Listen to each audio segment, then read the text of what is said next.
Good evening and welcome to the May 26, 2026 regular meeting of the Gaston County Board of Commissioners. My name is Chad Brown. I serve as chairman of the board as well as commissioner from the Riverbend Township. I would like to welcome our viewers and thank Spectrum Cable and AT&T for making it possible for our citizens. For our television and live streaming audience, I would like to present our Gaston County Commissioner beginning on my far right. Alan Fraley, Cherville Township. Good evening, Scott Sheehan, Gastonia Township. Jim Bailey, South Point Township. Bob Hovis, Crowders Mountain Township. Also like to announce that Commissioner Cloninger and Keeger are not able to join us due to recovering from some recent surgeries. At this time, I'll ask you to take off your hats. Please rise, and Commissioner Hovis will give the invocation, then we'll have a very special Pledge of Allegiance given by Miss Olivia Saunders. If you will, we'll have a moment of silence after we start prayer, but we're recognizing three individuals that have meant a lot to folks in this county over the last 2 weeks that we've lost. Coach McMillan from Stuart Kramer, the former representative of the House, Will Newman, passed this past weekend, along with the former school board chair, Kemp Michael. Those three individuals have left our presence and have gone to their heavenly reward, and we'd like to remember them in a moment of silence once we go into prayer. Thank you. Let us pray.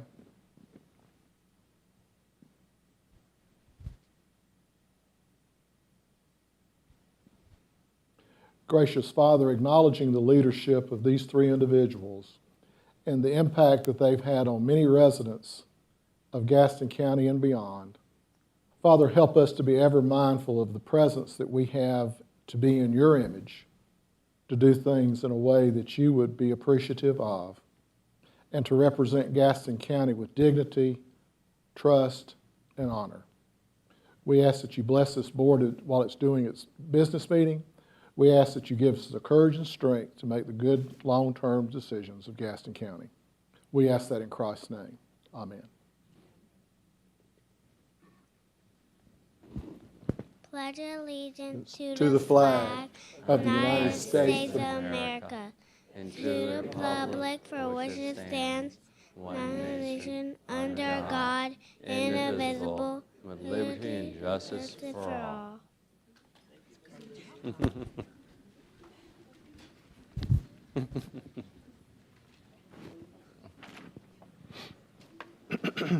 The first item on the agenda tonight is proclamations, commendations, awards, and certificates. I will now call on Commissioner Fraley to retire a commendation for retired Deputy Tracy Lyles.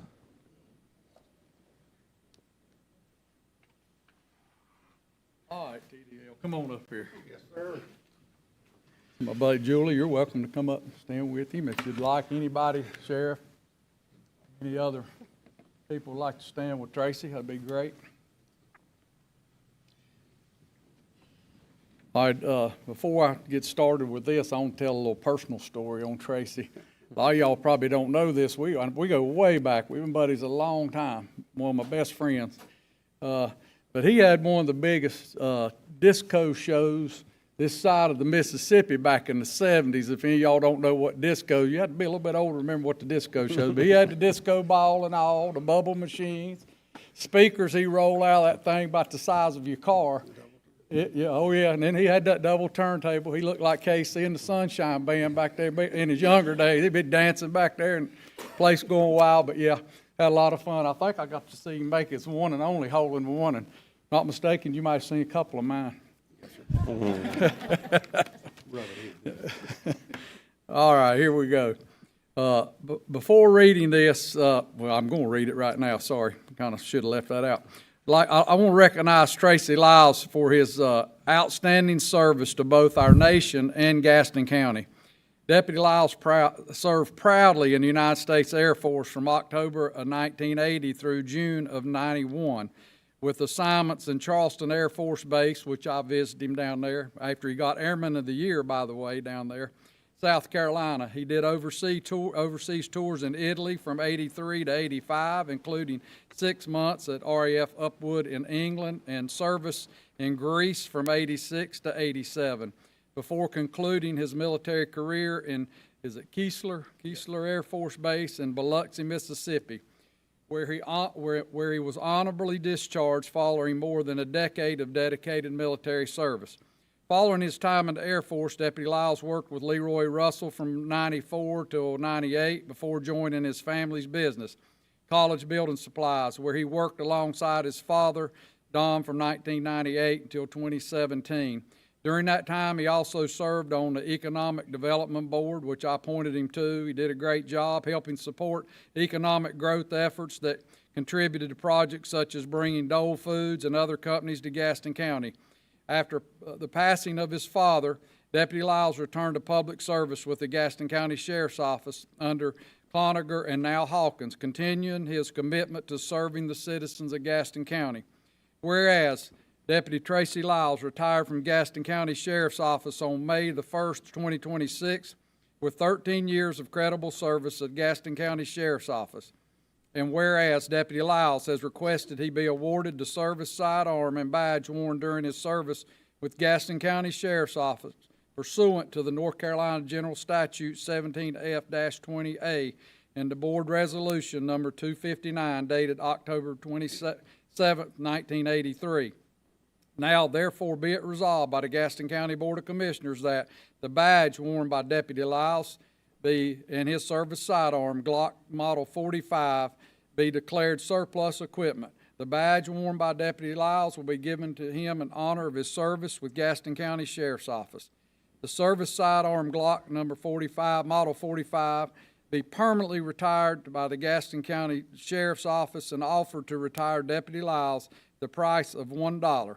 Gaston County Sheriff's Office is directed to award Deputy Lyles with the service sidearm and badge as specified and worn by him during his service to Gaston County in accordance with the North Carolina General Statutes and policy of the Board.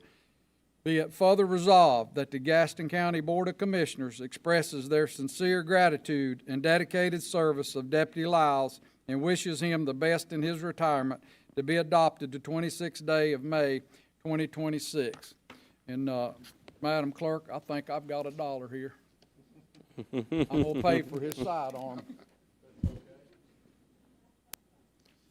There you go, Deputy Lyles, if you'd like to say a few words. There you go, buddy. Try to get through it. I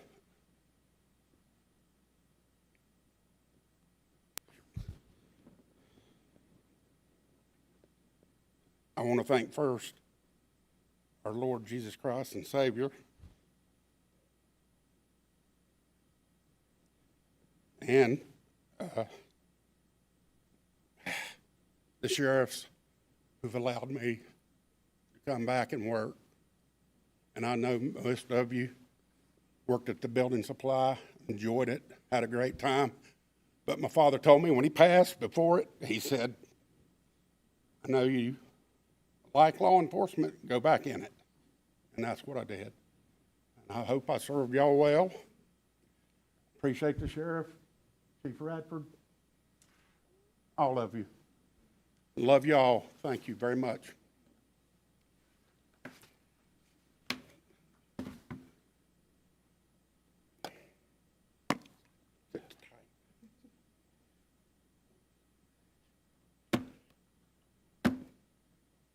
We'll leave that in there.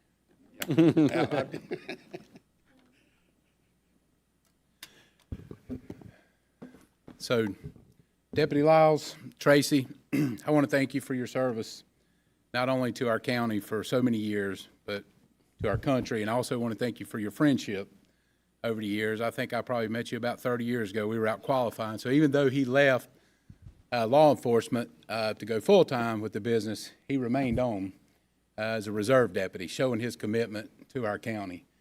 He's been a great asset to the Gaston County Sheriff's Office. He always has a home here. So we thank him for his family, for loaning him to us, because, you know, that's a big part of it. So now I think he's got grandfather duties to take care of, so he's going to be busy. But if he wants to, he always has a home with us. So, And I missed one person, very important person. My wife, I was trying to bail you out. I know. Julie. Tracy? But One we now thing- have a 1-week-old, 2-week-old. 2-week-old granddaughter. Tracy, wait. one thing was true. You always told us you was better looking than now, and I believe it now. Thank you for your service. Thank you.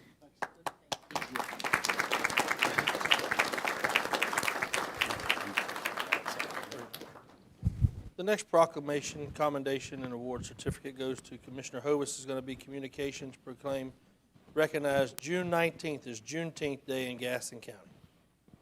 Commissioner Hovis.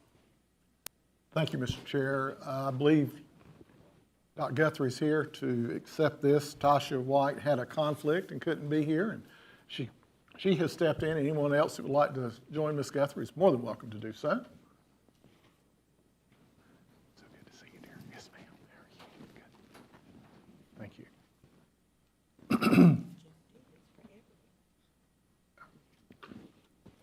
It's fine.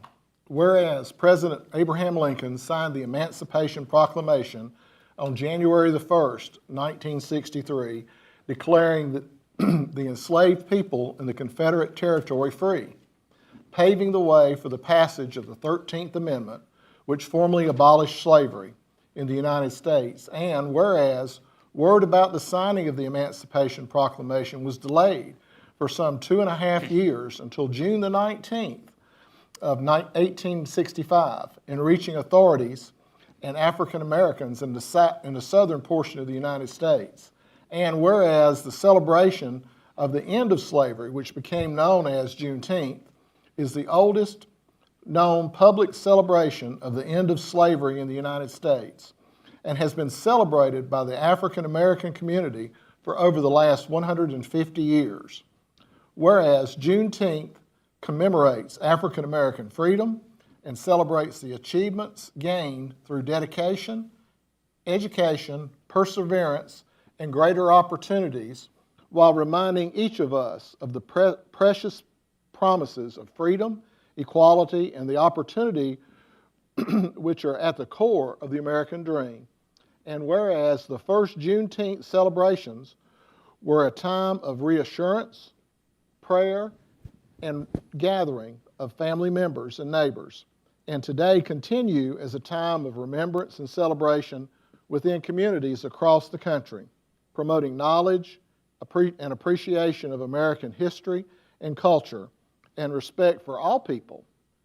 And whereas the United States of America commemorates this 250th anniversary in the year 2026, and this milestone invites Americans to reflect on the full and unvarnished story of our nation's journey through freedom, justice, and the equality for all people, a story in which Juneteenth stands as a profound and essential chapter.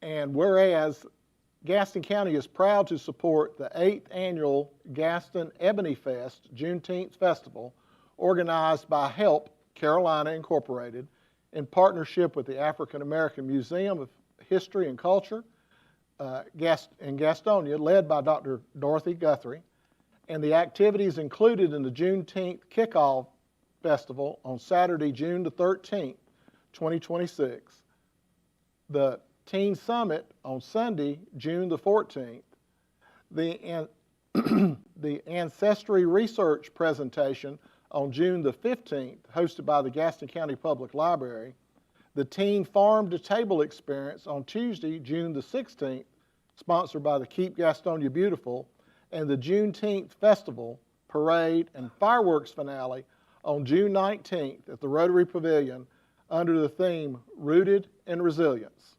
Now therefore be resolved that the Gaston County Board of Commissioners proclaims June the 19th, 2026 as Juneteenth in Gaston County and urges all citizens to honor local trailblazers who represent enduring symbols of resilience and hope for future generations, such as Prince Holland of Gastonia, owner of the first business not connected to the railroad, a blacksmith shop near South Street and South York Street, and Dr.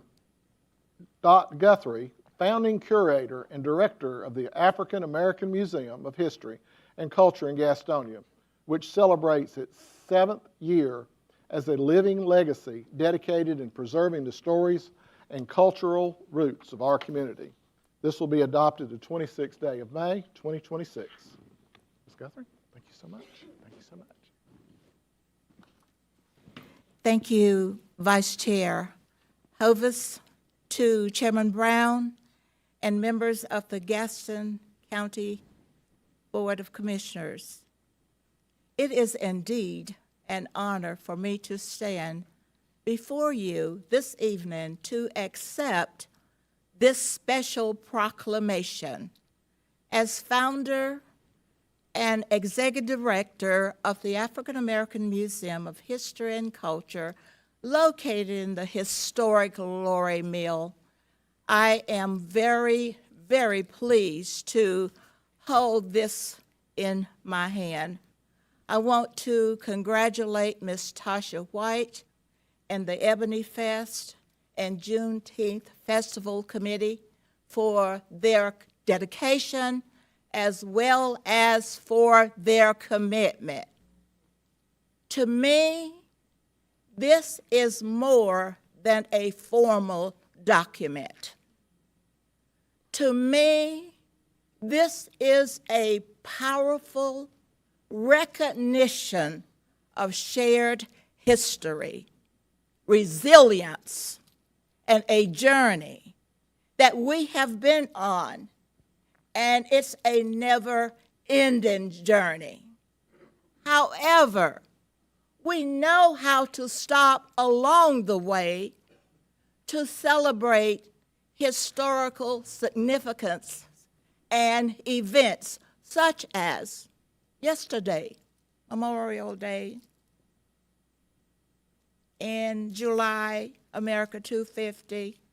We know how to celebrate those special events, and we know the importance of pulling together citizens in Gaston County that can make a difference and will make a difference, being that we are of one mind. So I am honored this evening to accept this proclamation. It means that we are sharing our history. It means that the Board of Commissioners accepted the proposal and made it an official document. So thank you very much, and I appreciate it. And certainly, we hope to see your faces in the places.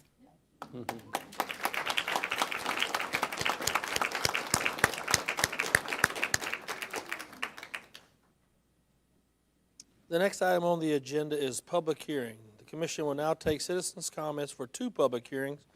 Comments will be taken on the following issues: zoning map change REZ-243, zoning map change REZ-244. Before we begin the hearing, please let me outline the rules, procedures of the hearing. Citizens wishing to make comment be recognized by the chair, then requested to step to the microphone for their comments. Citizens will state their name and address for the record. Comments are limited tonight to 3 minutes. All questions shall be directed to the chair for response. The chair shall rule on all points of order. Do I hear a motion to go into public hearing? Motion made by Commissioner Hovis, seconded by Commissioner Sheehan. All in favor? We are now in public hearing.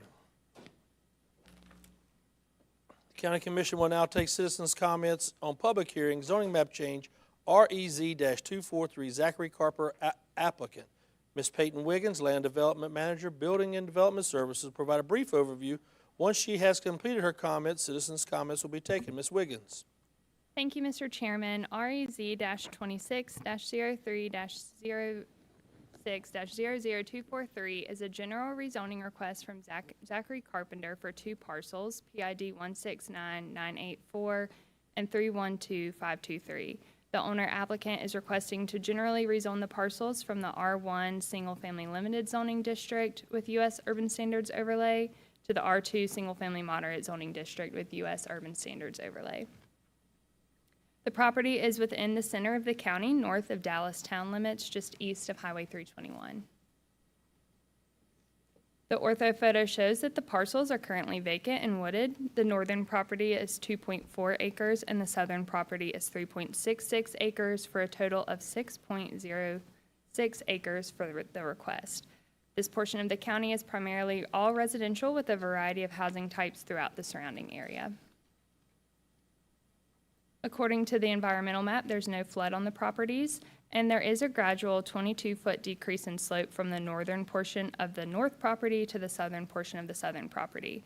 However, along the eastern side of both properties, it remains a bit more flat.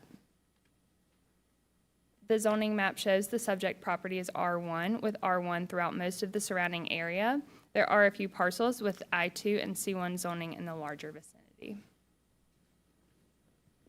This map shows the property owners who received notices for tonight's public hearing. Notices were mailed to the properties shown in gray on May 11th, and a sign was placed on site the same day. Staff received one email regarding this case from an adjacent property owner expressing opposition to the request. This table shows the information for those who received the mail notices. If developed, the parcels would be served by a private well and septic system, and the parcels are located on Micklock Place, which is a private drive off of Willis Road, which is an NCDOT road. The Gaston County TRC reviewed this request on April 17th, and there are no comments at this time. The GCL MPO provided the following comments, and the full letter is attached to your staff packet for more detail. However, according to the NCDOT's STIP, there are no funded transportation improvement projects in the immediate vicinity of the site, and there are also no funded transportation improvement projects on the CTP. This property falls within the Area 2 North 321 Gaston Small Area Plan within the adopted Comprehensive Land Use Plan. The future land use designation is rural, and these areas are areas characterized by green rolling hills and plenty of open spaces. This designation exemplifies Gaston County and the existing natural resources that exist throughout the jurisdiction. Residential homes are located on larger lots and are set back from the roads they front upon. Staff finds this application as presented consistent with the goals and future land use designation found within the Comprehensive Land Use Plan, as it will keep the parcel residential in nature. The Planning and Zoning Board heard this request at its May 5th meeting and recommended approval by unanimous 9-0 vote. Mr. Chairman, this concludes my presentation, and I'm happy to answer any questions you or the board may have. Thank you, ma'am. Are there any comments from the applicant at this time? If you please step over to the podium, sir. State your name and address for the record, and you may begin.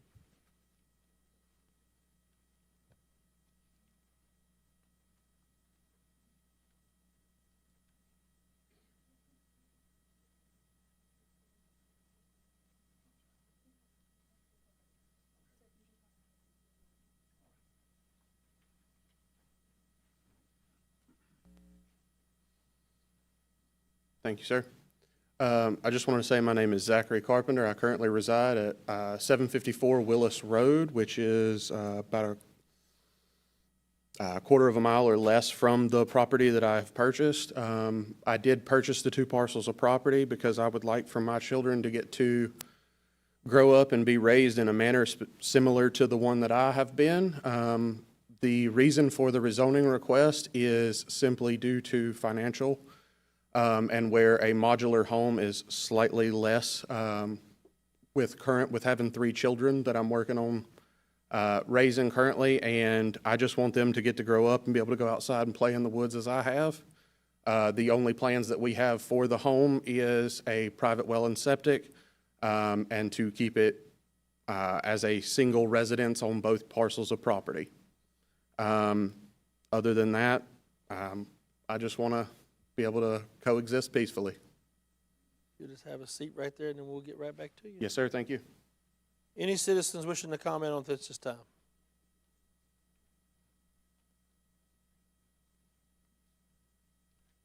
Yes, I'm Mike Overcamp. I live at 654 Willis Road. My property abuts the property that is being considered for rezoning. I have a petition that I have gotten signed by over 50% of the neighbors' property that abuts the property, and we would ask that the commission deny the zoning request for, we fear that this rezoning to Zone 2 would open the property up to further developing mobile homes or modular homes on that property, which would be a detriment to the character of the neighborhood, increasing traffic, impact the water, stormwater runoff, and property values. May I present? Motion to accept. Motion made by Commissioner Hovis, seconded by Commissioner Sheehan. All in favor? It is unanimous, Madam Clerk. That's all I have. Thank you. Mr. Overcamp? That's it. Okay. Any questions from the Board of Commissioners? Commissioner Sheehan? Thank you, Mr. Chair. Ms. Wiggins, would you mind? Just a point of clarification, you said that there was a 22-foot grade change from one side to the other. Can you give me some more detail as to how that looks? Yes, absolutely. So based off the topography lines, the northernmost property line in this map is facing north, sits 22 feet higher than the southern portion. And I don't think I have the total footage of what that total width is over the course of time, but just as a whole, it is a 22-foot grade change.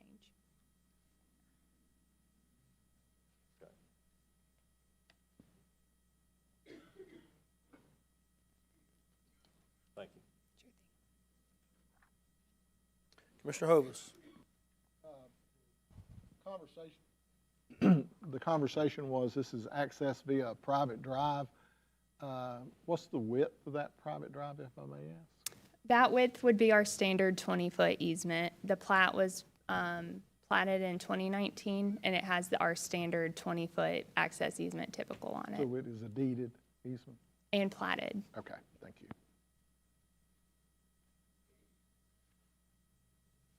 Any other questions from the board at this time? Peyton, my question, I guess, is with these particular lots, we wouldn't be able to put but one, maybe two, if any, on that particular size, correct? Well, right now, as the lots currently stand, we would allow one home per lot. Okay. If perhaps one day they would potentially subdivide, but we would have to look further into that to even see if that He would was have to come possible. back anyway, correct? Not for a general rezoning. We could potentially, he could do a subdivision administratively, but he would be subjected to any kind of subdivision ordinance regardless of zoning district, R1 or R2.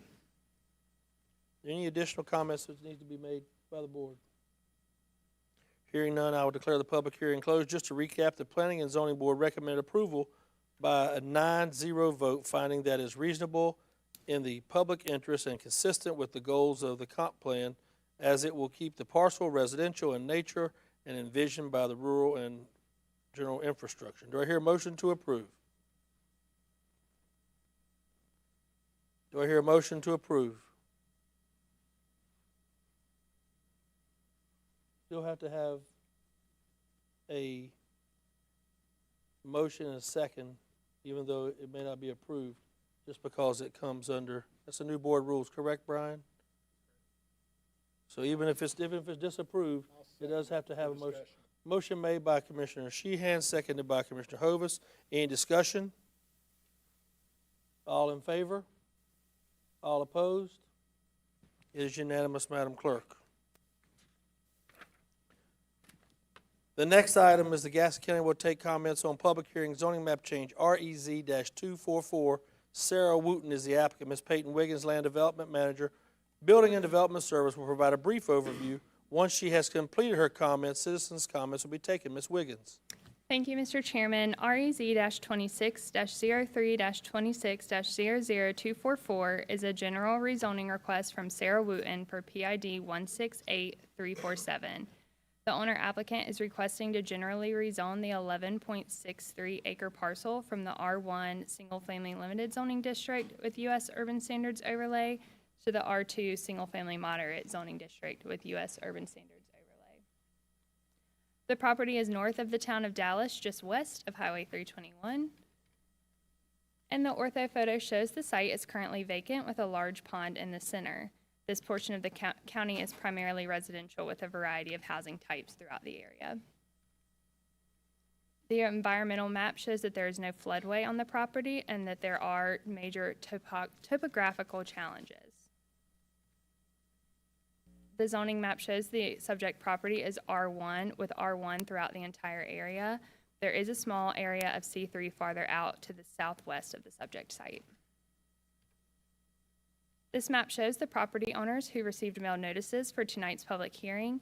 Notices were mailed on May 11th, and a sign was placed on site the same day, all in accordance with general statutes. Staff has received multiple calls regarding this request. Some callers expressed opposition, others indicated no concern, and one caller did not state a position either way. One call resulted in staff opening a code case related to possible dumping on the property, which is currently being inspected and processed. This chart shows the owner information for those who were notified. And if the site is to be developed, it would be served by a private well and septic system. The site is accessed by Red Yam Farm Road, which is a private drive, and is off of Cloninger Road, which is an NCDOT-owned and maintained roadway. The Gaston County TRC reviewed this request on April 17th, and there were no comments at this time. The GCL MPO provided the following comments. According to the NCDOT STIP, there are no funded transportation improvement projects in the immediate vicinity of the site, and there are also no funded projects on the adopted CTP. This property falls within Area 2, North through 21 Gaston Small Area Plan of the Comprehensive Land Use Plan. The future land use designation is rural center, and those are rural community areas that serve a specific purpose for the immediate area. They can be civic-oriented, anchored by a church, a community center, historic structures, etc., or these areas can also serve a commercial purpose anchored by a small store, gas station, community daycares, related small businesses, etc. Houses and businesses are closer together and are built closer to the roadway. Staff finds this application as presented consistent with the goals and future land use designation found within the Comprehensive Land Use Plan. The Planning and Zoning Board heard this request at its May 5th meeting and recommended approval by a 9-0 vote. Mr. Chairman, this concludes my presentation. Happy to answer any questions. Thank you, ma'am. Any comments from the applicant at this time?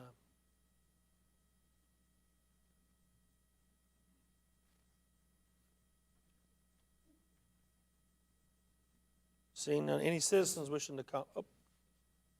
Are you applicant or citizen, ma'am? Jesus. Okay. Any citizens wishing to comment at this time, you can step to the microphone. Please state your name and address for the record, please.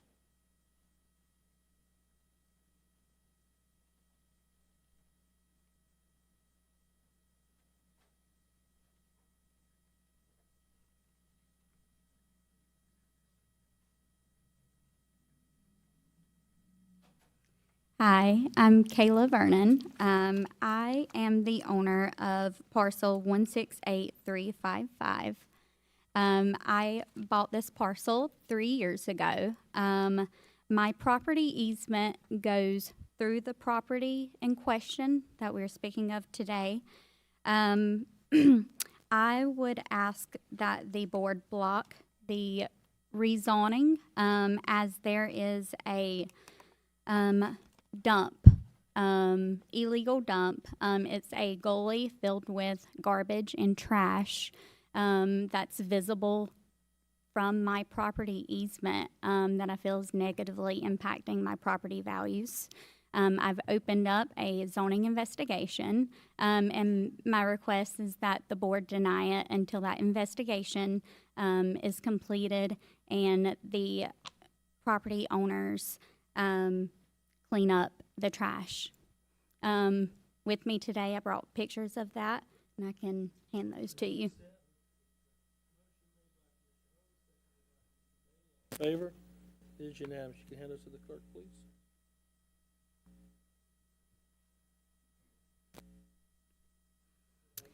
That's all. Thank you. Thank you. Any other comments from any other citizens? Yes, sir.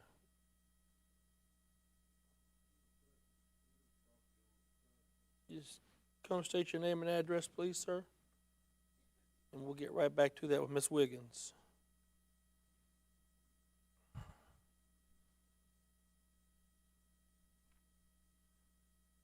Name is Roy M. Kleiniger.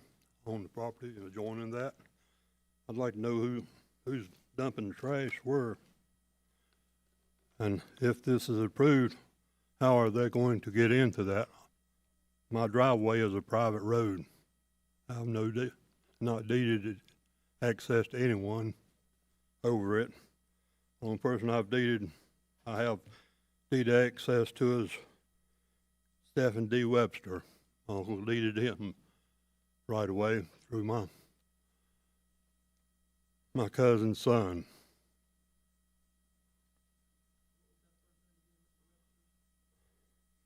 Stephen D.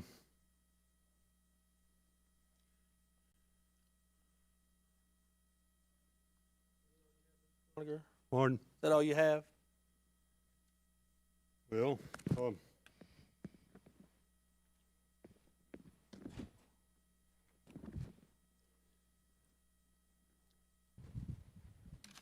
I want to congratulate the county police.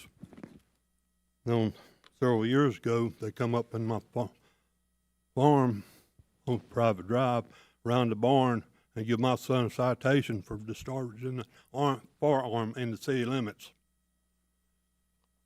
He had a citation for court. Had to hire a lawyer to get it expunged from the record. He was a Boy Scout with rank of Eagle. I got it spurred from the record. Yes, sir. Thank you. Any other citizens wishing to comment on this matter at this time? Any questions from the Board of Commissioners? I'll ask the obvious question. Is there an ongoing investigation right now, the open? Yes, sir, there is. I'm going to make a motion to table this. Seconded by Commissioner Fraley. All in favor? It is now tabled to the next public hearing. Ms. Wiggins, thank you. Thank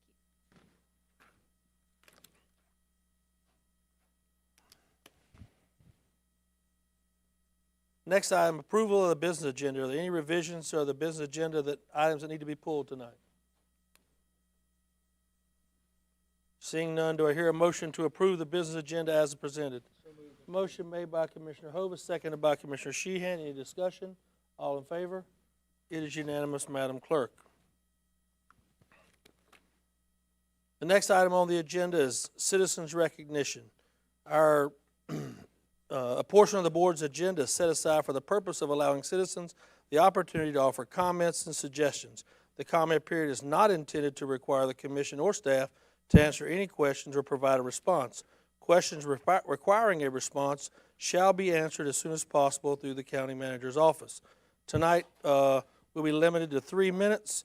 As I call your name, please step to the podium. Also, we will be back under decorum issues, and there'll be no outside noises, please, while the people are coming to talk tonight. And also, once the red light, if you'll please be cognizant to stop at that time. The first person to speak is Ms. Brittany Elkin.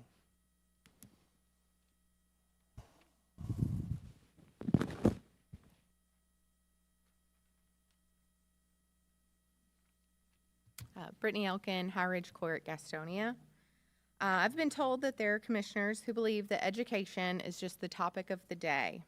This will die down over the summer. All you have to do is outlast them. But let me explain something.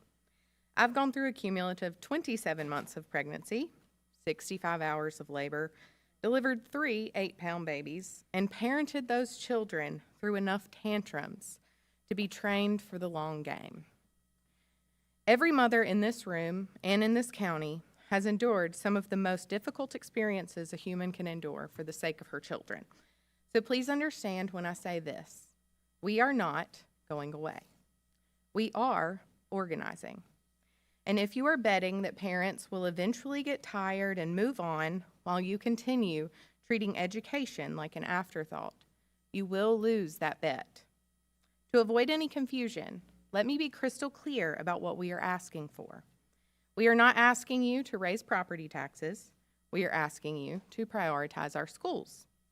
How do I know that you are not prioritizing education? Because the numbers don't lie. The following percentages represent the share of local property tax revenue allocated to education operating expenses last year. Alamance, 43%. Cabarrus, 40%. Iredell, 32%. Johnston, 49%. Randolph, 34%. And Gaston County, 26%. And we can look at this from every angle, percent of the general fund budget, total allocation to schools, including capital and debt service, but I have yet to find an angle that makes Gaston County look like it is even attempting to prioritize education. Trust me, I looked. Commissioner Bailey presented this information. Gaston County Schools presented this information. And somehow that was called offensive. What's offensive is expecting parents to ignore reality while you prioritize everything but our children in the name of tradition. And I keep hearing the phrase 80 to 85% of the budget is mandated. Okay, then explain it. Because I have repeatedly asked for that explanation, and so far, the response has been crickets. If other counties are capable of making education a higher priority, explain to the public why Gaston County cannot do the same. Explain what is supposedly so different here. If this county continues down this path, the damage will not stop at the classroom door. Families will leave, property values will decline, crime rates will rise, businesses will think twice about investing here, and all of this will be tied to your legacies.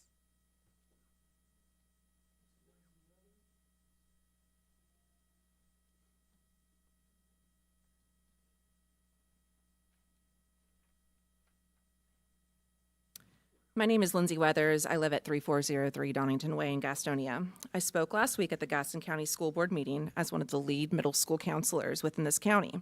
I've actually been a school counselor for at least one of this board's members' family during my career. I'm not here today to speak on my role and responsibilities exclusively. It's been clear that you all are more concerned about the nitty-gritty of tangible facts and figures, dollars and cents. If anything, I'm known for having my receipts in regards to how my time is spent professionally within my school building, and this evening I'm referencing receipts regarding my own money, resources, and time, and how they are being spent within my role. So, here are some figures from the past 3 years. This school year has just concluded, saw our program expand and align itself with the Ask a National model update fully. This came with a lot of time and energy from myself and my co-counselor, but it also came at the expense of 8.9% of my net income. That same percentage was spent the prior year, and 3 school years ago, 21% of my net income was spent to serve my students within my role and better myself professionally. Just for reference, these same figures applied to the published gross salary of the Gaston County manager would result in an impact to income of 0.9% and 1.6%, respectively. This isn't to say that our program hasn't also utilized other resources. I go to Classroom Central down 74 during rush hour once a month. This school year, I've secured $3,830 worth of donations. Last year, $2,248 worth of donations. Our campus also has a fantastic PTO. Not all campuses have that. I give up an hour of my family time every month to join ambassador calls to save our school district $400 annually. I pay out of pocket for my professional memberships, both on a state and national level, and I either volunteer my time to present or contribute to pay out of pocket to attend their corresponding conferences. I volunteer my time every school year to take on graduate level school counseling interns to help expose them to this wonderful profession. This comes with no additional compensation. However, what frustrates me is they go to other counties that pay better after I've invested my time and energy into them. Contrary to what one of these board members has said in my presence to another educator, you all do not pay our paychecks or sign our paychecks. When you as board members are asking for Gaston County schools to have more skin in the game, what you're failing to realize is that this strong-armed approach for clutching at the purse strings of public funds is actually coming at the detriment of the very educators I would like to think you all would like to retain within this district, as well as literally withholding essentials for all of our children. Thank you. Next speaker is Diane Bush.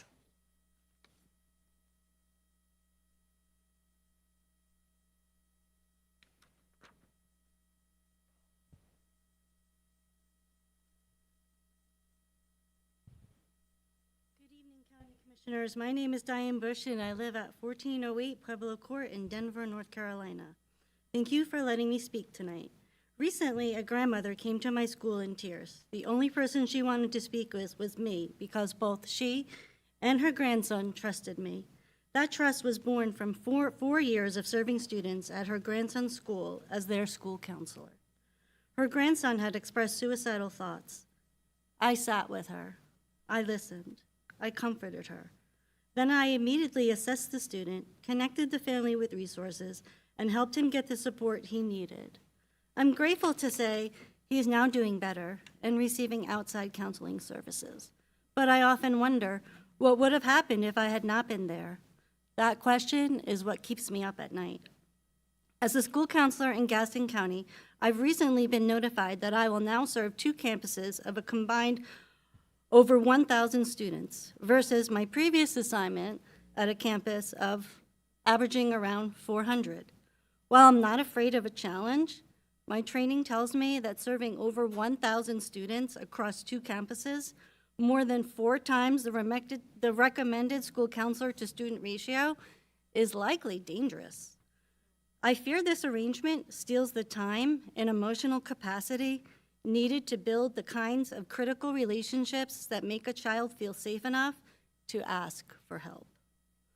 I was told that everyone will receive crisis management training, but there is far more to suicide assessment and crisis intervention than completing a checklist. Trained mental health professionals like myself know how to ask the right follow-up questions, how to hear what students are hinting at but not saying, and how to read body language to assess congruence, as well as assessing risk and determining the proper next steps. We also possess strong knowledge of clinical supports and programs that not only ensure safety, but ensure that students continue their education. Crisis managing training simply cannot substitute for the depth and breadth of a school counselor's training. School counselors are also engaged with much more than crisis response. For example, like many schools in Gaston County, my school struggles with chronic absenteeism. I developed a peer mentorship program designed specifically to help reduce attendance problems among Tier 2 and Tier 3 students, and plan to deploy it in this coming year. In this program, older students mentor younger students who have struggled with attendance in the past. Mentors agree to maintain good attendance and behavior themselves. And together they work on projects that students can only continue if they consistently come to school. Programs like this have shown marked success in improving attendance and building connections for students who feel disconnected from school. I was incredibly excited to launch this initiative. However, since being reassigned and having my time split between 2 schools, I won't be able to facilitate such a program on either campus. Ma'am, if you could just please wrap it up, please. Yes, I have spent thousands of dollars of my own money over the years on curriculum materials, classroom supplies, play therapy toys, sensory and kinetic items, rugs, board games, and countless other resources for students and teachers alike. In the last 4 years, I spent more than $800 on curriculum materials. I also pay for all of my own professional development. So I'm just gonna skip the rest and say, I'm begging you to help Gaston County restore counselors and support staff in our schools by providing more funding so our children have someone safe to turn to before a crisis becomes a tragedy. Thank you for your time.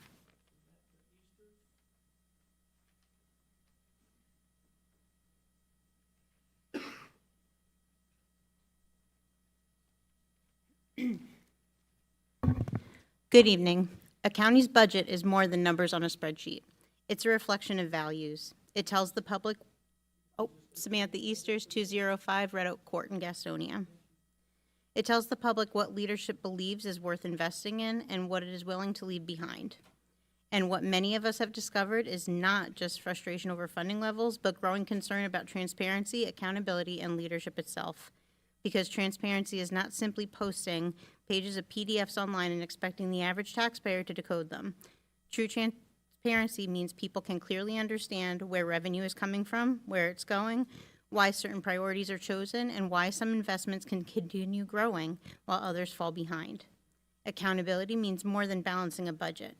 Right now, many residents feel like we are hearing conflicting messages. We're told there's not enough money for schools, but taxpayers also see population growth, expanding county departments, economic incentives, and increase in county expenditures in other areas.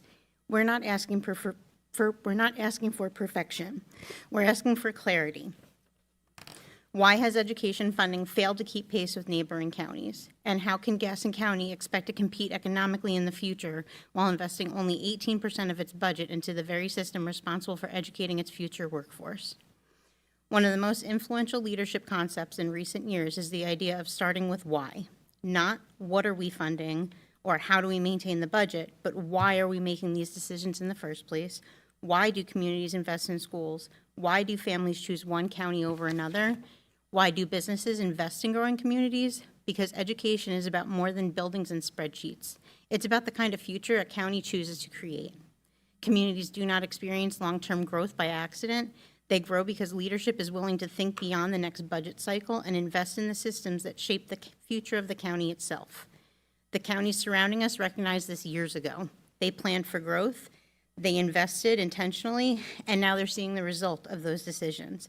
This should not be a partisan issue. Transparency should not be political. Accountability should not be political. Wanting strong schools and responsible stewardship of taxpayer monies should not be political. And leadership should not mean maintaining the status quo simply because it's easier. Real leadership requires courage, the courage to reevaluate those priorities, the courage to admit when systems are no longer working effectively, and the courage to include the public in those conversations rather than shutting them out. We're not asking for perfection, we're asking for honesty and accountability. They're asking the people to lead, they're asking the people elected to lead this county to actually lead. Continue asking questions, continue showing up. That is what we will do. We will continue demanding transparency and accountabilities. To our leaders, be good stewards of taxpayer money, be transparent, be accountable, fund our education.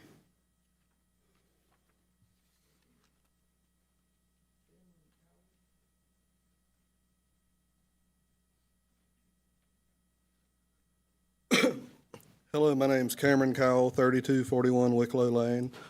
Tonight, I keep thinking about The Lorax by Dr. Seuss. In the story, the onceler discovers a forest of truffula trees and builds a successful business by cutting them down. At first, everything seems fine. The business grows, more trees are cut, and the Lorax keeps warning him. The damage happens slowly enough to seem okay, until one day, there are no trees left. What stays with me is how it happened. The warnings were there, but they were easier to ignore than to act on. Nothing disappeared overnight. One choice became another. I think about that when I think about Gaston County Schools. We are the 9th largest school district in North Carolina, yet only 18% of the county budget goes to education. Since 2021, local funding has been flat. After inflation, our schools are doing more with less. We have already seen reductions in force with more concerns ahead. It's easy to talk about percentages and budget figures. It's harder to picture the teacher who's helping a struggling reader after school, or the teacher assistant who knows a kid's having a rough morning before anyone else, or a counselor who's helping a student through grief, anxiety, or problems at home. Those are only some of the people behind the numbers. When schools lose people, children don't lose positions. They lose trusted adults. They lose relationships. They lose people who know their stories, celebrate their successes, and help them through difficult moments. And children feel that loss. Not all at once. They feel it the way the forest disappeared in the Lorax, one tree at a time. At the end of the Lorax, the onceler finally understands the meaning of one word left behind by the Lorax: unless. Unless someone like you cares a whole awful lot, nothing is going to get better. It's not. The onceler didn't understand the message until the end of that story. We are not at the end of ours. Our schools are still here. The people serving our children are still here. Our students are still here. We still have a choice. The question is, how many more trees are we willing to lose before we decide enough is enough? Before another child loses a trusted adult, before another child loses a relationship that they depend on, before another child loses one more person who knows their story. Thank you. Sarah Harris.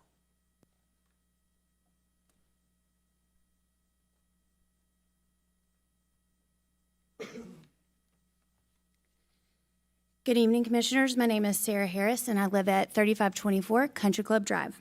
The past 10 years, I've been a teacher at Hawksnest STEAM Academy. During the 25-26 school year, I stepped out of my comfort zone and into the role of STEAM teacher, and I've loved every second of it. I grew up in Gaston County, and 10 years ago, I chose to move back home because I wanted my children to experience the same sense of community, opportunity, and pride in our public schools that I experienced growing up.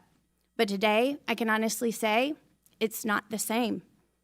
Right now, I am one of the teachers affected by the reduction in force. But thankfully, I am able to stay at Hawksnest STEAM Academy.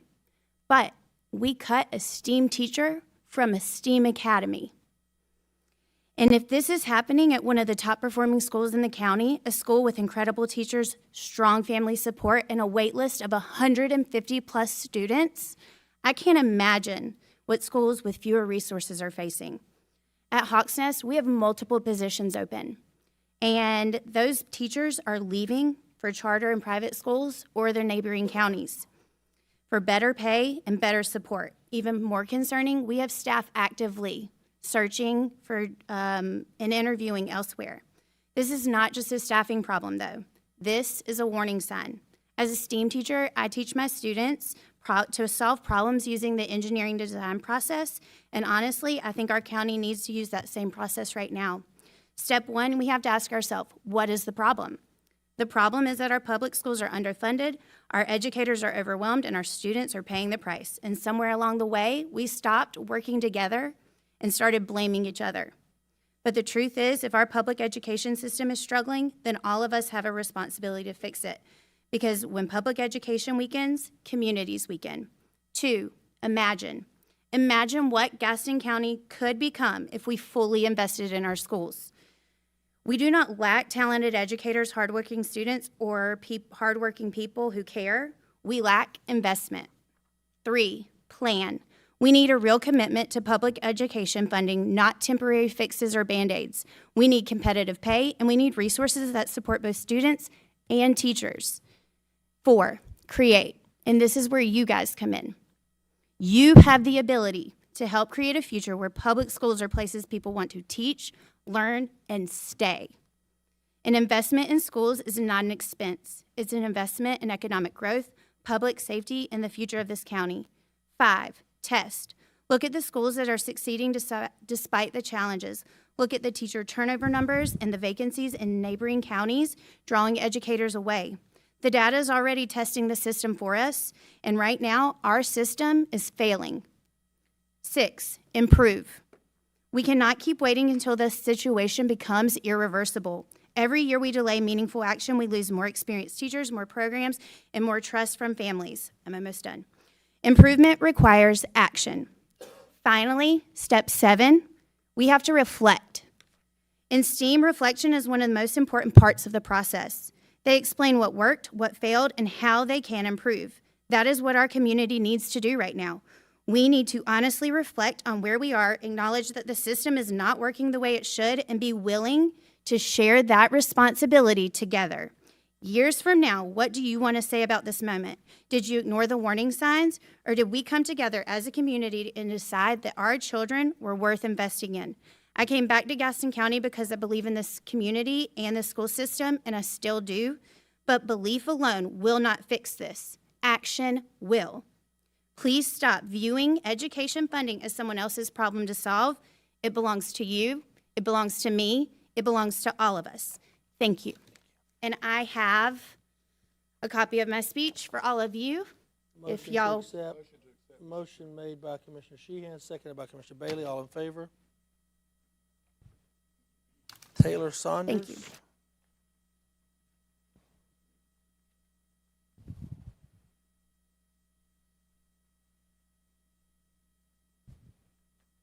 Taylor Sanders. I live at 523 Lakeview, and I wasn't going to speak today, but I'm going to because I'm going to come every single meeting, and we're not going to give up, and we're going to come every single time and just explain to you how much this means to us. We're not here to go back and forth. We're here for answers. We're here for change, and we're here for our students and for our kids. That's who we're here for. And my next question is, when do we have a conversation about the monument out front? Thank you so much.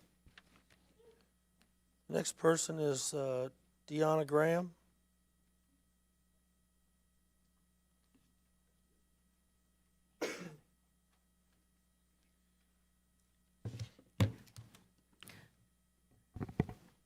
(201) West Franklin. Good evening. My name is Deanna Graham, Vice President of the NAACP, Gastonia Branch 5394B. Now, I'm sure this body would love for the school budget crisis and the Confederate monument controversy to quietly disappear. But unlike some of the priorities in this county, our children cannot simply be swept under the rug. It is time for Gaston County to decide what actually matters. Are we invested in students, or are we investing in maintaining a top-heavy system filled with titles, salaries, and politics while classrooms continue to suffer? Neighboring counties are moving forward while Gaston County keeps acting like properly funding education is some outrageous request instead of a basic responsibility. And let's address the elephant in the room. The good old boy culture, bullying tactics people keep mentioning. Now, these aren't just community whispers anymore. Members of the school board themselves have raised those same concerns. And like I tell my son, everybody ain't lying on you. What we're seeing now is the same old playbook. Shrink school square footage, force unreasonable timelines, and push consolidation like public education is a blue light special at Walmart. See, our children are not rollback items. Their future should not be negotiated like a damaged inventory sitting on a clearance rack. This county somehow always finds the energy to protect monuments in the past, but suddenly becomes exhausted when it comes time to invest in the future. That should concern every taxpayer in Gaston County. Our schools deserve more than excuses, intimidation, and political theater. They deserve leadership with vision, courage, and enough common sense to understand that educated communities build strong counties, not Confederate monuments, not backroom politics, and certainly not bullying.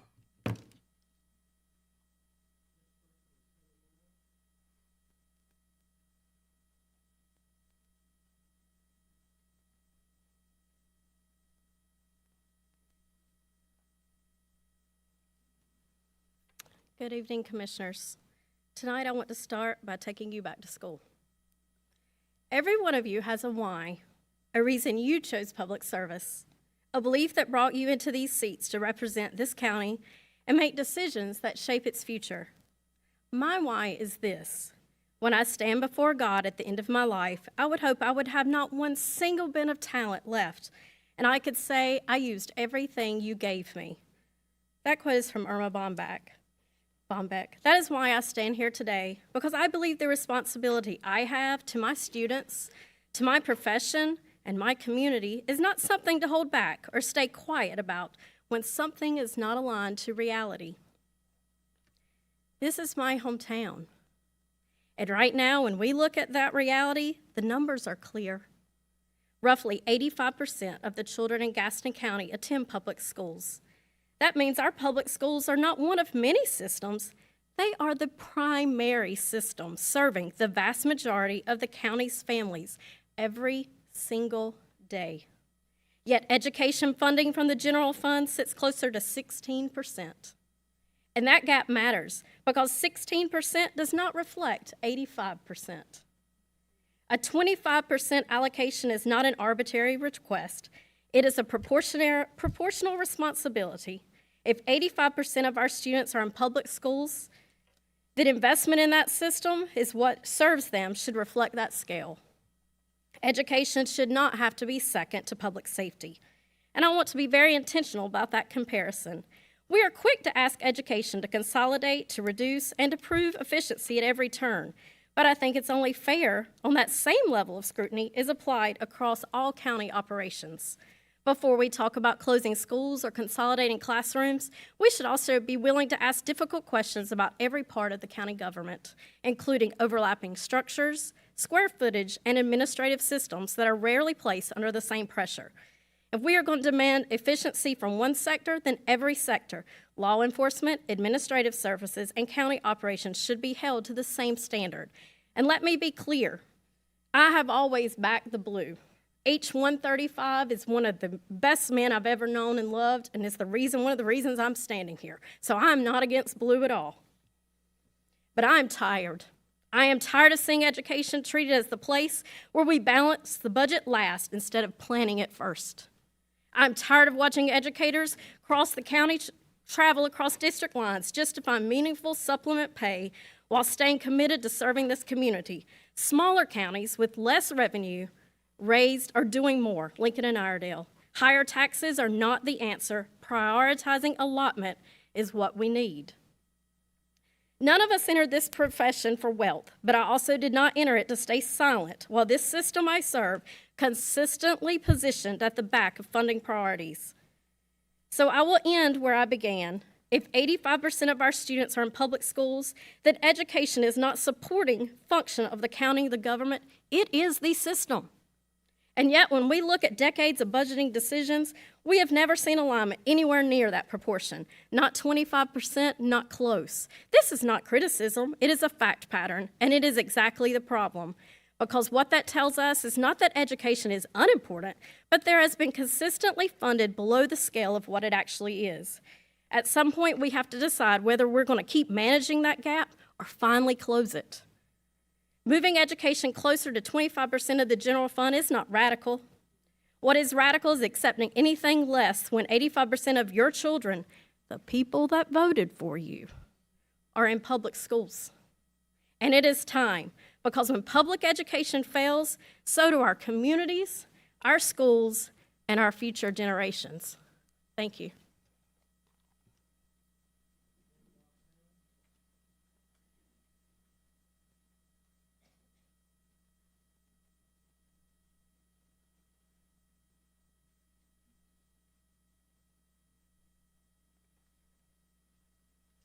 Good evening. Ann Doss Helms, Belmont. I was disappointed not to see any follow-up on school funding on the agenda, because lately y'all have left us with some cliffhangers. A month ago, you voted unanimously to put a referendum on the ballot that would set aside sales tax for teacher salaries. I've been checking. I believe Commissioner Hovis said that it would have to be done by June 6th, which is less than 2 weeks away. I've been checking and I haven't seen any sign that such a bill has been introduced. So, have you spoken with our local delegation? Did they say no? Did they say yes? What's the timetable? Should we be lobbying them? I emailed Commissioner Hovis asking for an update and he didn't respond, so I'm hoping that you all will update all of us. 2 weeks ago, several of you told us that you'd listened to the people who spoke here. And you had looked at the numbers and you agreed. We are underfunding our public schools, and that is hurting our community. And yet, that wasn't how you voted. But you voted unanimously to create a working group of commissioners and school board members and said you'd consider additional funding if you could get the answers you wanted. So, have you created this group? Is it meeting? Have you determined the work that needs to be done? What's the timetable? I personally would like to see each body make a status report every time they meet to ensure that this important work is getting done. And I hope you'll share findings with the public. As I told the school board, I didn't like your budget vote, but I respected the fact that your efforts, you were trying to understand what's going on with the school district's finances and with that awful payroll system that's still causing problems and costing us money. Don't just get answers behind closed doors. Report out to the public. Finally, Commissioner Bailey made the excellent suggestion that you review the rest of the county budget to see where there's room for significant cuts to shift money to schools. That is going to be tough work. You can't wait to start until it's budget season again. Sometimes I think some of our elected officials did not listen when your teachers said, show your work. Both the school board and you all tend to roll out a budget and say, here it is, all in favor say aye. If you're going to break the status quo and make good, tough decisions, that won't work. Some people suspect that all of these proposals were just like tossing a tennis ball for a dog. Distract us and we'll lose interest. I don't think that's going to happen. I'm pretty sure if you're bluffing us, we will remember in November. And I'm optimistic enough to hope that you are sincere. Let's work together to build a well-funded, efficient, high-functioning school system and county government. Thank you.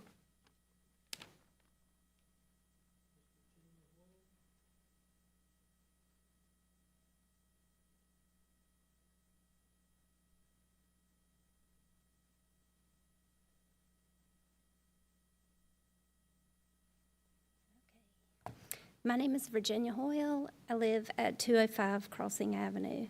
Like so many others here, I'm here to ask you to find money for our schools right now. I have all of these why questions rolling around in my head, and so I'm going to ask you the questions tonight. I know you can't answer, but I hope you will consider them later, seriously. I want to know why you're only allocating 18% of our budget to schools when no other similar county around us is funding below 27%. Why are you choosing to shortchange our kids? Why aren't they the priority in this county? Why are you telling us you can't do more now, but you'll try to do better later? Why should we even believe you when you told us last time you knew how bad this budget would be for our schools? And you told us how important it was for you to do better because you all have teachers in your family. And then, with the exception of Commissioner Bailey, you all voted to keep funding flat anyway. Why are you constantly requesting the same information from the school board but doing nothing meaningful with it? Why are you blaming everyone else instead of working with them to solve problems? Because keeping everything the same with a promise to try to do something later is not problem solving, but it is a choice. Why aren't you publicly begging the state legislator to help the way we have been publicly begging you? Why aren't you publicly demanding they stop funding those opportunity scholarships that lower the cost for wealthy families to send their kids to the same private schools they were already attending, while our kids in public school lose beloved teachers to nearby states, face running out of paper, and prepare to share the limited librarians, nurses, and counselors that will still be employed next school year? Why don't you want a brighter future for Gaston County badly enough to fight for it as hard as we are? I have a few more questions for you about that Confederate monument outside too. But first, I want to say to those who've been demanding its removal for so long, I'm sorry I didn't know about it sooner. I'm sorry you've been fighting all this time without the support of your neighbors. But I do know now, and now that I know, I promise to tell anyone who will listen about this disgraceful and hateful display in front of a building that belongs to all of us. To the commissioners, why do you think that we, the citizens of Gaston County, want to be represented this way? Why do you think, or why do you want to glorify racism? Why do you want to promote a message that distorts the past and celebrates the worst that history has to offer? Why don't you put this statue in a museum with a long plaque to explain all the ways we went wrong in the past so that we have a chance of doing better in the future? Why don't you understand that with this issue, as with so many of our current problems, continuing to keep things the same is not a solution, but it is a choice? Thank you for your time.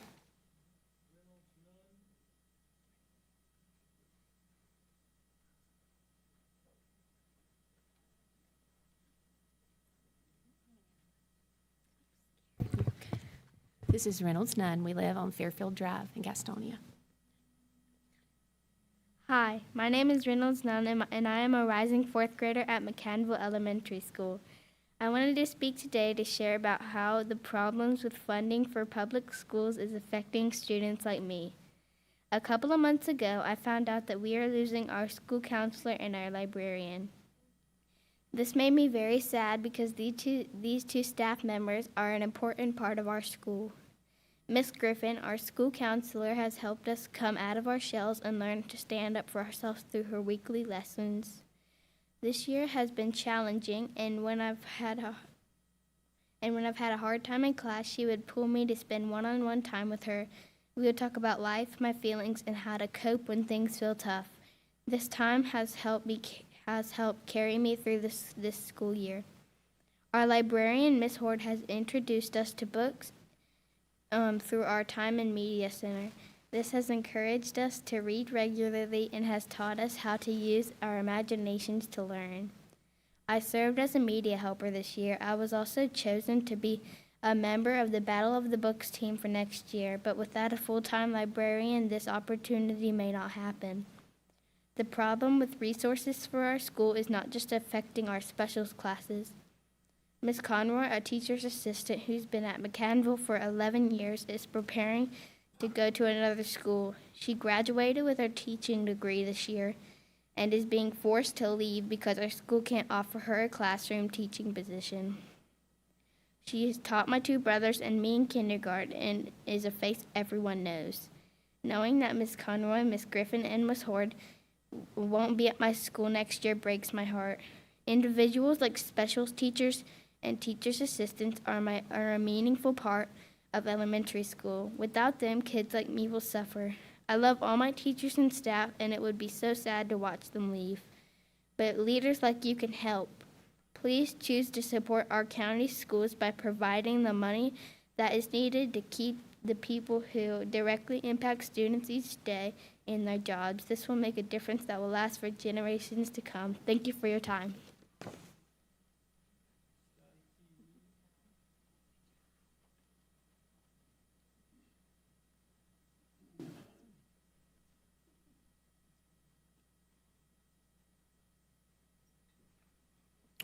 Scotty T. Reed, 1521 Old Highway 27. I had planned to speak tonight about the county's proclamation on the Second Amendment back in 2020, and as it relates to black firearm owners and the fact that black people keep getting shot by police in this county. But I'm gonna say that for another time. I wanna talk about another amendment, the 13th Amendment. Somewhere about 2011, 2012, I started a podcast called New Abolitionist Radio, which has been recognized across this country, and some would say even internationally, as a foremost authority on the fact that the 13th Amendment did not abolish slavery. I'm gonna read it to you, okay? Because we got a lot of educators in here tonight, and it's grammatically incorrect to say you have abolished something when you've carved out an exception clause and other conditions for it. The Declaration of Human Rights says that there are several forms of slavery, not just chattel slavery. There are several different forms. Again, the United Nations Declaration of Human Rights acknowledges this. This is what the 13th Amendment actually says. It says that neither slavery nor involuntary servitude except as a punishment for crime whereof the party shall have been duly convicted shall exist within the United States or any place subject to their jurisdiction. So again, I ask educators, grammatically, can you abolish something while carving out an exception for it? Certain conditions where I can enslave someone, certain conditions where I can put them in a state of involuntary servitude. As a result of that work, along with award-winning African-American spoken word artist, another activist from Missouri, we did this podcast for over a decade. The archives are still available on blacktalkradionetwork.com. Just look up New Abolitionists with the S, New Abolitionist Radio. You can find the Facebook page, has over 25,000 followers. We interviewed constitutional professors from across this country to speak on this amendment, which does not abolish slavery. Now, let's read Section 2 because it's connected to that history sitting outside. Section 2, give me just a second, if you will. Let me pull it back up. Section 2 says, Congress shall have power to enforce this article by appropriate legislation. That legislation they came up with was called the Black Codes, which criminalized black life, which allowed them to be arrested, put in jail or prison, and leased back out to plantations, to mines, to other local businesses. So I just think it just infuriates me, not at anybody personally, but it infuriates me that we're still spreading this misinformation about a very important amendment in our Constitution.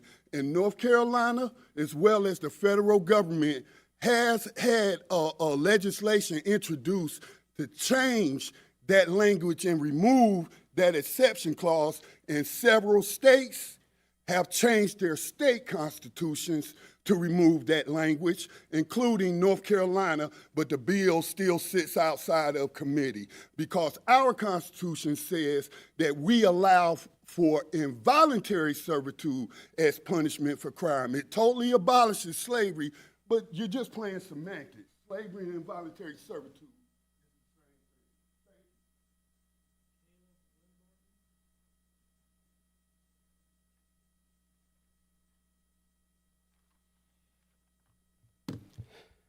Good evening. Joshua Caleb Winburn, 833 Westerland Court, Gastonia. It's an honor to speak here tonight. Gaston County school systems represent the literal and figurative future of the county, our future. This has been said many times, but if you go into a classroom, if you look at the clocks on the classroom wall, it literally says shaping our future. But because it is our future, it's worth saying again. Businesses know that schools are our future. Put it into a search engine, talent pipelines come up to the top of the list where companies are looking to scout locations to set up shop. These talent pools are often seen as a product of universities or community colleges, but they actually start in kindergarten. Reading, writing, math, problem solving, teamwork, and communication skills are all basic things that industries require of their employees, making K-12 the starting point for our future workforce. Families know that our schools are our future. They know this because they're well aware of this because schools are going to be a big part of their future and the future of their kids. Every family wants their children to have the best shot at a sound education and at a good school with great staff. Our community knows that schools represent this county's future. The community is ready for some tough conversations.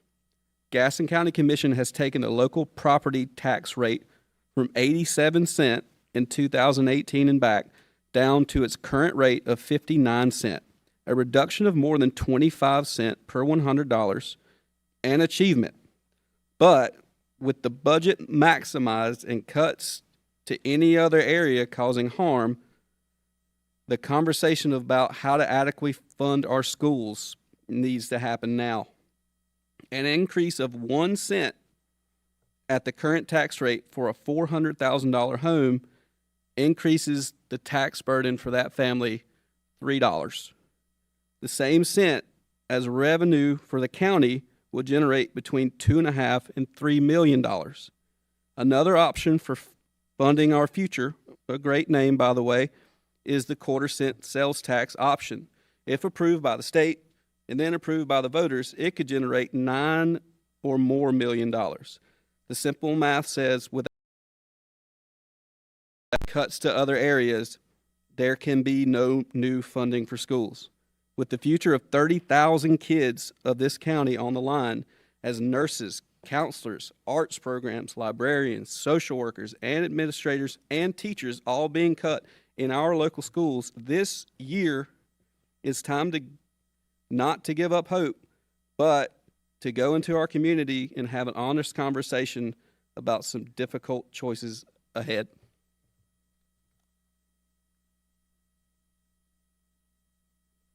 The next item is the approval of the consent agenda. Do I hear a motion to approve the consent agenda tonight? Motion made by Commissioner Fraley, seconded by Commissioner Bailey. Any discussion? All in favor? It is unanimous, Madam Clerk. I want to point out that the board voted tonight to reschedule their June 9th work session to proceed the June 23rd regular meeting at 6 p.m. that night. The next item is the legislative request. Commissioner Hovis is asking for the legislative request resolution opposing modification to the Gaston County Property Tax Authority. Do I hear a motion? Motion made by, by Commissioner Hovis, seconded by Commissioner Sheehan. Any discussion? All in favor? It is unanimous, Madam Clerk.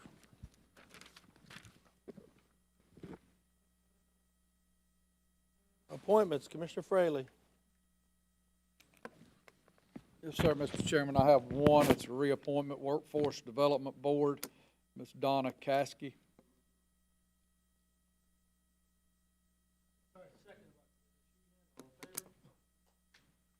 Unanimous, Madam Clerk. Commissioner Sheehan. Thank you, Mr. Chair. I've got several here. First, Parks and Recreation Advisory Board reappointment requested for a Mr. Victor Rodriguez.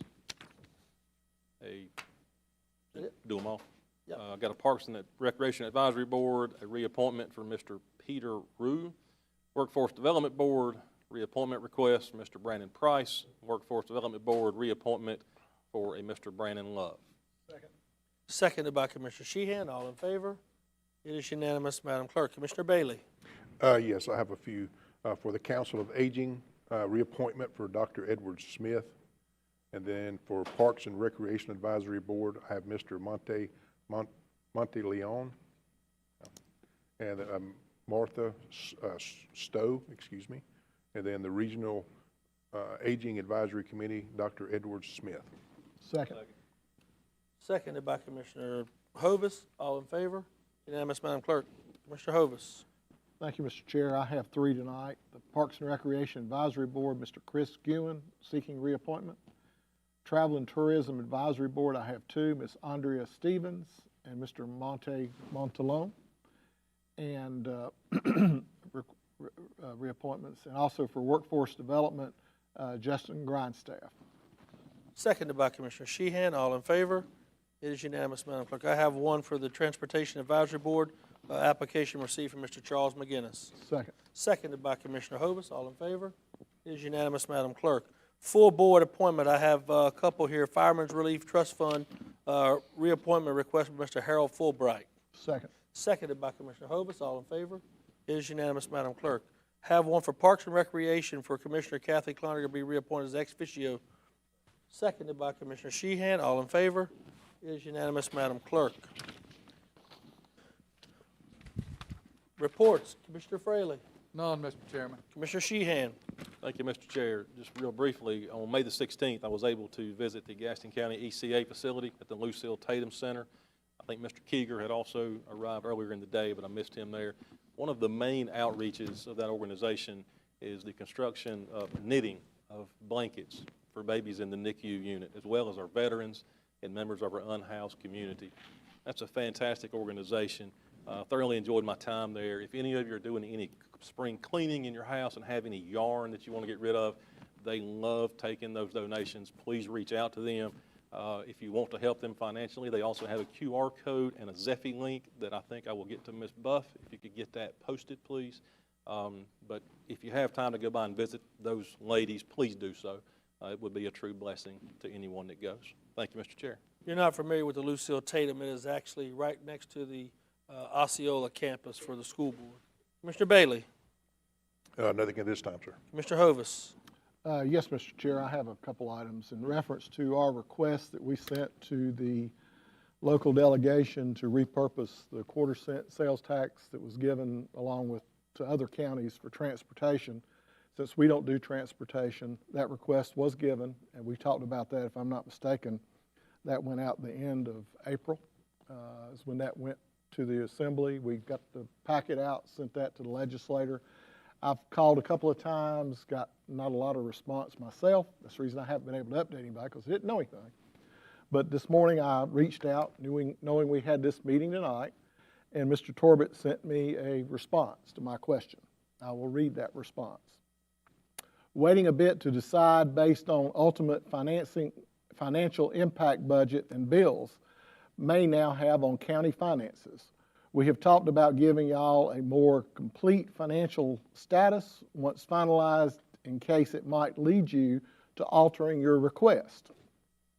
Past history on these types of asks have proven hard to get over the finish line.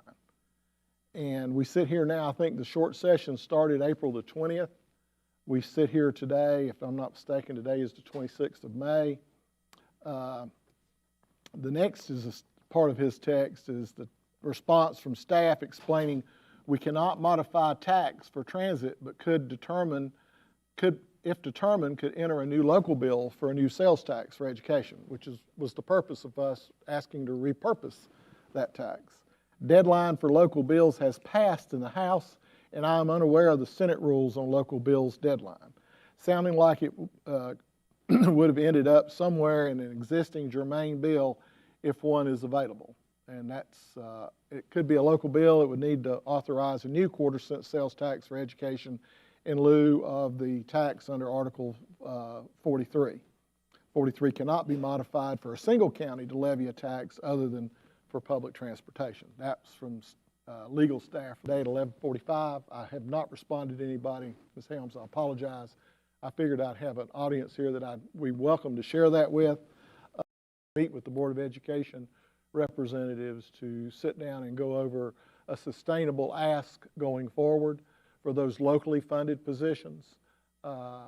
We want to understand what it is and where it is, because up until recently, that was never detailed, and not into what the superintendent brought, but it was a conversation that came through a commissioner and myself and 2 Board of Education members, because we asked specific questions and they gave us a very detailed answer. So that's what we're looking at. We want to understand that, and based on that, I will lobby for this board to do something else once we know what that is and going forward. That was my alternate message, because we did not have 4 votes at our last meeting that would have created a tax increase, just to be honest. Just being transparent with the public. Mr. Chair, I'm through. I wanted to address a few items. I know a lot of you have sent emails and stuff to try to get with the scheduling and trying to get, so I sent some of you back emails today. Hopefully you got most of those. If not, there'll probably still be a lot more to come on some of the transparency issues and some of the things you had asked. At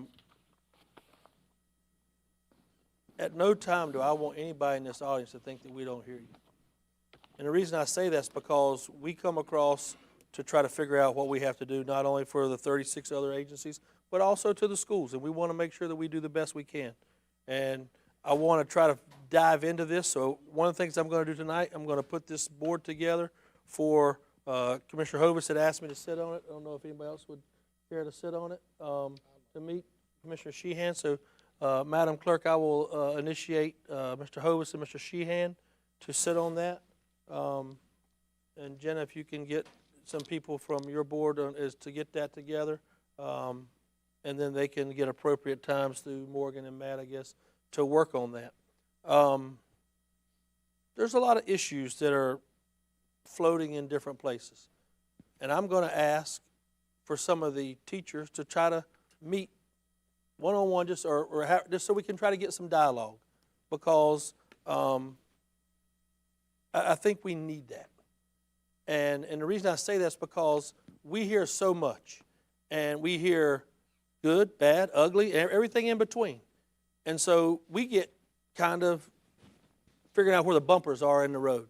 And we want to make sure that we're transparent. As somebody asked tonight about what is going on, we want to figure those items out. We want to figure out how we can digest what is going on in the school system. But one thing I do want to let you guys know, we don't get to tell anybody where to put any amount of money. Last year, I think we put 2.1 to Chromebooks, and that was an ask that was given to us. We were asked to reduce some, was it capital we reduced last year, for those facts. So a lot of times, I think it's in the messaging, and I'm not trying to put anybody off, because I want to listen. And I want to figure out, obviously, it's been a difficult week for me last week with everything that went on with what we were experiencing, but that's not to put you off. I don't want you to think that. I want you to understand we're trying our best to understand what all these pillars are. But I want you to know something. This board didn't just sit back idly and just give that last $10 million. That was a direct comment that came to us to say, hey, we need help. And this board stepped up for the $10 million and said it's worth it. So a lot of people don't understand, and they don't understand what happened with that. It's not just like it's just that's money that we had to make sure that we did to save whatever it was. Because at the time, I think Morgan had come to my office. It was so immediate that it didn't just come to a meeting here. He came to my office where I regularly work to try to understand what all this value was that was going on. So as we try to figure these things out and we try to figure out what we can do better, I want to figure out how we can meet with some of you guys to try to figure out some of those things and understand that. I want to have some, I'd ask the manager to prepare some stuff during his follow-up tonight to try to talk about some things. But he sees it, because what happens is we have two people talking back and forth, and the message gets disseminated to us, and we have to try to decipher what all you guys are seeing and saying. So those are some of the things that I wanted to say to you guys, that we hear you, and we're working harder to get where we can to do something. But like I said, it's not government is slow moving, and it's not something that's always going to be timely to get there, but we are working on that. So with that, Mr. Manager. Absolutely. I would like to report that over the past week, county staff has been actively working with Morgan and the school staff to evaluate both the current financial situation as well as their long-term financial needs. Obviously, these are very complex and multifaceted, with multi-funding sources coming down that we need to work through, figure out where they come, where they go, and how do we create a path forward. And so that's not going to be done overnight. Obviously, the boards will be jointly intertwined with that, representatives from this board as well as the school board, as we continue to have those conversations. And I can tell you directly, and Morgan and I have a wonderful relationship. We work very directly with each other, that, you know, the movement in these dollars, and I'll be really honest, and he might not say it, but Morgan's been dealt a really bad hand, right? Like, there's a financial system issues, there's these ESSER dollars or COVID relief dollars that are coming and going. We have the same thing going on our side. And what they thought they needed one day and what they needed 2 days later, that number changed, right? And when the board reallocated $3.7 million from the capital fund into the operating fund, we thought that was good. And then it wasn't. And then it was $10 million. Then we were like, well, we're not even sure if $10 million is enough. And so this is just a pause and a moment in time to say, hey, let's step back and let's look at this more in totality and see what the reality is in moving forward. And that's what we're committed to doing as staff, and I know Morgan and his team are as well. And then this board and the school board, they will create policy based upon that and funding decisions based upon that. But one thing that I will also say is, because, you know, as the county manager, I have to stand up for our departments too. And so I know there's been a lot of comments that, you know, just cut stuff from the county, and we have. Cut 13 positions from Mark Lamphere last year. He won't come up here and say that to you, but I'll tell you I did. Cut a whole unit out, eliminated departments, cut operating reductions by $13 million to our departments last year. That offset $17 million increase in school debt. So those decisions have been made, and they've impacted our departments as well. And we've looked for ways to save money, and we've looked for ways to be more efficient and effective, and we'll continue to do so. That's absolute, and we should. It's not just because the times are bad. That's what we should do, is taxpayer dollars, and we want to be responsive to that. And we are, and we will be. But that analysis, and that comes through time. And you don't hear about that because under the council manager form of government, our departments aren't going to come up here and say anything about it. They just keep plugging along. And they have, and they've done their job, and they've served the citizens. And so I have to say that for them, and I want that to be acknowledged. But to close out, we will continue to work with the school system. We'll continue to work to understand the financial realities needed, and we'll work toward finding solutions that this board can make policy decisions on. Mr. Goldberg. Nothing to report, Mr. Chair, but we do have need for a closed session. I request a motion to go to closed session pursuant to GS 143-318.11A1, 3, 6, and 10. Do I hear a motion to go into closed session? Motion made by Commissioner Bailey, seconded by Commissioner Sheehan. All in favor? We are now in closed.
We'll get it and pound it out.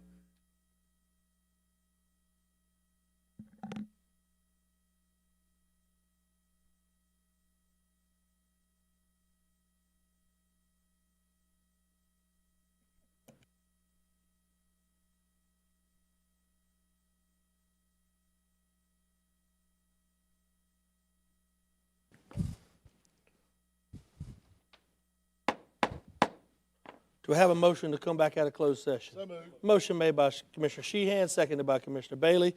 All in favor? We are now out of closed session. No action was taken during the closed session. This concludes our meeting for tonight. Our next combined work session and regular meeting on June 23rd, 6 p.m. here in the Harley B. Gaston Jr. Public Forum Courthouse. Thank you for watching.